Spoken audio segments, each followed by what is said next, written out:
নির্বাচন কমিশনের কামড় দেওয়ার ক্ষমতা আছে, কিন্তু দাঁত নাই। দেখুন, পোস্টার থাকবে না এমন একটি লেখা আমরা পড়েছি, এটা দিয়ে ইলেকশন খুব একটা ইম্প্যাক্ট পড়বে না।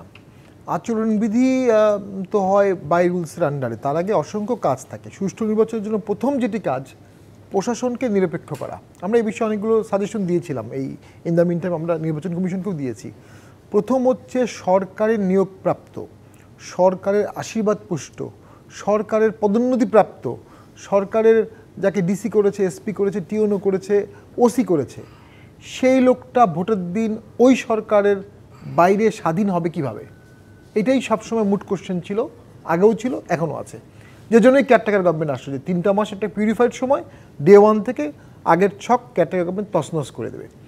এখন বাংলাদেশে যারা ডিসি হয়েছেন, এসপি হয়েছেন, টিওনো হয়েছেন, তারা প্রত্যেকেই বর্তমান সরকারের আশীর্বাদ পুষ্ট। বাজারে গুজব আছে যে ছাত্ররা তাদেরকে পদোন্নতি করেছে, ছাত্রদেরকে প্লেসমেন্ট করেছে, গুজব আছে। যদি ছাত্রদের একটি দল থাকে, এই সরকারের আনুগত্যপূর্ণ একটি দল যদি ভোটে অংশগ্রহণ করে, এই প্রশাসন কিভাবে তাদের সাথে নিরপেক্ষ আচরণ করবে? কারণ লয়্যালটিটা ক্রিয়েট হয়ে যাবে। এইটা একটা বড় প্রশ্ন সামনে আসবে। সেজন্যই কেয়ারটেকার গভর্নমেন্টের প্রশ্নটা চলে আসে, যেটা আমাদের সংবিধানে আর্টিকেল 58 কতে ছিল। এখন সেটা সুপ্রিম কোর্ট আবার এই কেয়ারটেকার বাতিলেরটাকে বাতিল করেছে। এখানে অ্যাপিলেট ডিভিশনের রায় আছে, হয়তো বা একসময় আবার কেয়ারটেকার আসতে হবে। আরেকটা হচ্ছে নির্বাচন কমিশন। নির্বাচন কমিশনের অনেকগুলো দাঁত আছে, অনেকগুলো কামড় দেওয়ার ক্ষমতা আছে, কিন্তু দাঁত নাই। নির্বাচন কমিশন কাউকে ট্রান্সফার করতে বললে ট্রান্সফার হয় না, কাউকে ডিসিপ্লিন পজিশন দিতে বললে সেটা হয় না। তো আমরা একটা প্রপোজাল করেছিলাম যে নির্বাচন কমিশনের অটোমেটিক সেলফ এক্সিকিউটিং মেশিনারি থাকবে। অর্থাৎ নির্বাচন কমিশন যখন বলবে ট্রান্সফার, সে ট্রান্সফার, তার বেতন বন্ধ হয়ে যাবে। তাকে যদি সাসপেন্ড করে, সে সাসপেন্ড। এর জন্য তাকে আবার এস্টাবলিশমেন্টে যেতে হবে না। কারণ এস্টাবলিশমেন্টে আপনি যখন যাচ্ছেন,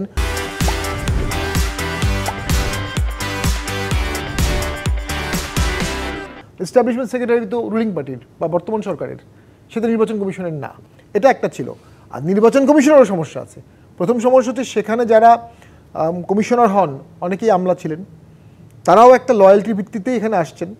এবং সেক্রেটারি, জানি না এখন কি, বাট একটা সময় তো নির্বাচন কমিশনের সেক্রেটারি হতো অলওয়েজ সরকারের একজন সচিব। সরকারের একজন সচিবকে নির্বাচন কমিশনের সচিব করা হতো।